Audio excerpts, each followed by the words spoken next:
how you guys working things around right now with Jamar gone, and just when do you kind of expect maybe something to happen there? Coach Chapman, as you know, is a a well-credentialed, experienced defensive line coach. So obviously he's coaching the interior defensive linemen during the spring. We feel great about that. And then Coach Jancic is coaching the Jack. So from that perspective, we'll go through the spring, and then obviously we're putting together our thoughts relative to do we hire within, do we go outside? I think all of our options are on the table. We think it's important that this is a position that we examine all options. But again, we have outstanding coaches here, and we want to be able to get through the spring and then go from there. Yes, Coach. How are you going to be operating scrimmages with the personnel you've got and being thin at positions? And have you made a decision on, is there actually going to be a spring game, or what might it be? Yeah. So, we've been very, I think, deliberate in terms of the way we've gone about our practice schedule. But it functioned very similar. I think we probably have chopped maybe 10, 15 minutes off of a normal schedule, but have done everything that we normally would do. I think we've just abbreviated it a little bit. I think Brad's been really good in terms of making sure that, his focus has been, technique oriented more so than a heavy dose of contact. And so I think that that's worked out pretty good. So, going into this weekend, I think we're in a pretty good position where we're, rotating too deep.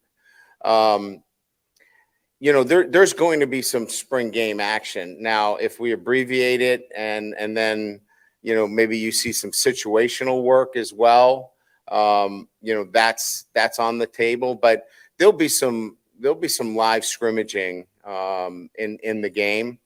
But expect to see maybe some situational work as well. And maybe we'll throw in a couple of other wrinkles in there, to keep it lively for everybody.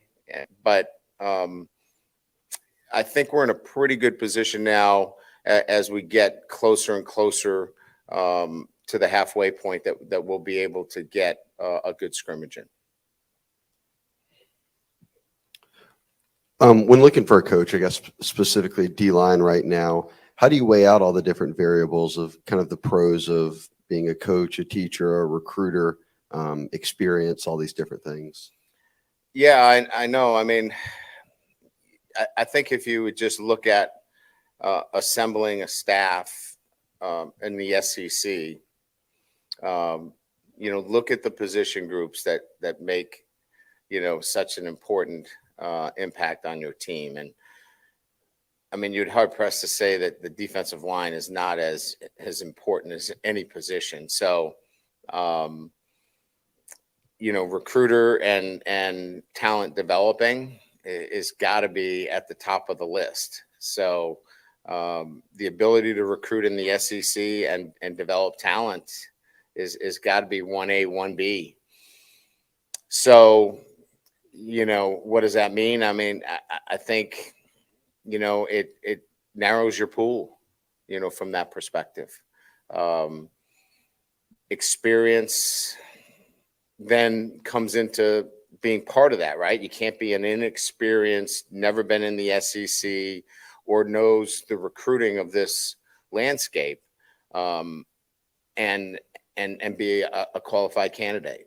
So I think just by the nature of me laying out the two most important factors kind of puts you on the path to what that candidate looks like. We've talked about this a little before, but with Harold Perkins, where are you at right now in terms of, do you want him returning back inside, kind of hovering outside? What's your plan? Yeah, we want him playing linebacker. We got him on the field last year in an accelerated role based upon the fact that there was just too much for him to digest. And we didn't want to get in the way of, too much meant, paralysis by analysis, right? So I thought Matt did a great job of making things a lot smoother for him so we could get him on the field and let him play fast.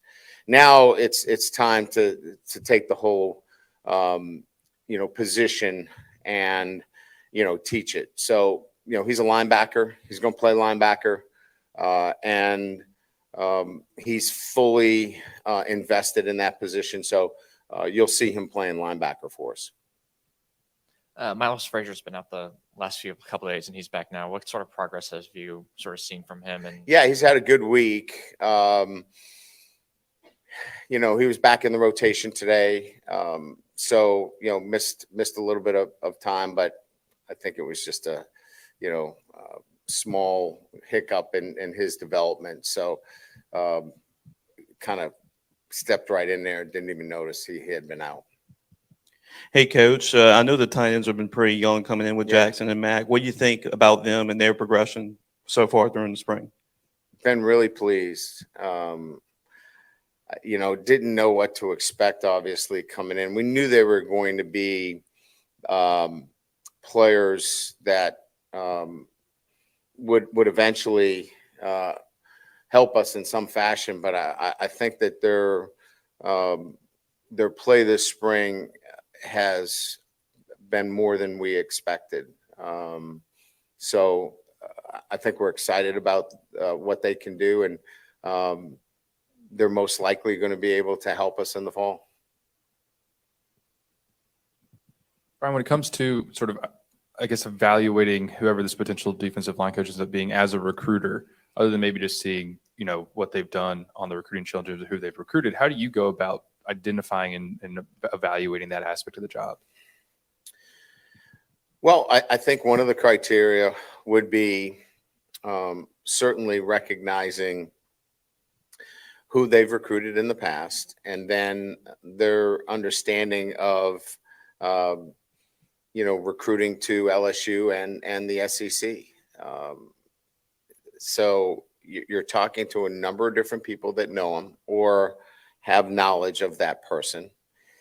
And then my conversations with that person in terms of the kind of character that is necessary for them to succeed here at LSU.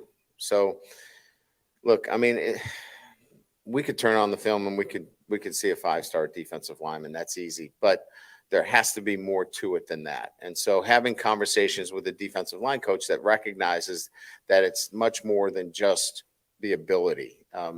They have to be somebody that we enjoy being around and want to teach as well. I believe you mentioned that first week you were kind of seeing who you might want to move back at safety a little, at corner. I mean, does Taviano look like somebody you guys might move a little bit? Yeah, he's playing some nickel for us right now and some safety. So he's a guy that has that flexibility. We'll play him a little bit at corner here in the last week, going into the last week. But right now, he's the guy that we have singled out is playing a little bit of nickel and safety. Kyle Parker seemed like a guy who sort of rose up the recruiting charts toward the end of his recruitment. What have you sort of seen from him so far this spring? Yeah, a physical and a mental maturity beyond being a freshman. He's a guy that I think early on has shown in the weight room a physicality. He's really strong. He's fit. And then he translated that on the field. Again, I think both of the freshmen have done really well this spring coming in as mid-years. But I think Parker brings a physicality to the group that is pretty impressive. Brian, obviously with so many running backs out, Noah Kane is getting quite a bit of work right now. I guess what have you seen from him, and also in maybe his progression from last year to this season? So Noah's a lot more, I think, aware of the areas that he needed to work on. And so I think he's lost some body fat. I think he's, not that he was fat, but he's leaner. And I think that has allowed him to at his position just move more fluid, and you could see it in the way he's running the football.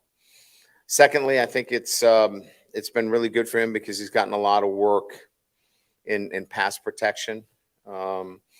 Williams had been our third down back. Now Noah's getting a chance to get all those reps, which has been really good for him. So I think just being more of a complete back, losing, some of the body weight, leaning up has allowed him to be quicker and transitioning in and out of his breaks. And then, I think from a tactical standpoint, picking up third down blitzes, things like that has really helped him. You've talked about with so much of a returning foundation, how you guys can start a little bit more ahead of the curve than you were last year. Just in what ways have you seen that kind of translate in these first couple weeks of practice? Well, I think we're able to focus a little bit more on the individual development than the program development. We were laying down foundational bricks for being more reliable, standards, showing up on time, how to practice, nutrition. You name it. It was a whole new way of doing things, and so there's a lot of time and effort spent on that. Now we can get into a lot more of the technical and tactical development. Today we were working on red zone, cover zero pressures. We didn't get to that. I don't know that we even got to that in preseason camp. So today it was, all out blitzes and pressures and making sure that we were communicating effectively on the back end and stacks and things, just a little bit more than nuances, I guess is what I'm saying. Good. All right. Thank you. Appreciate it.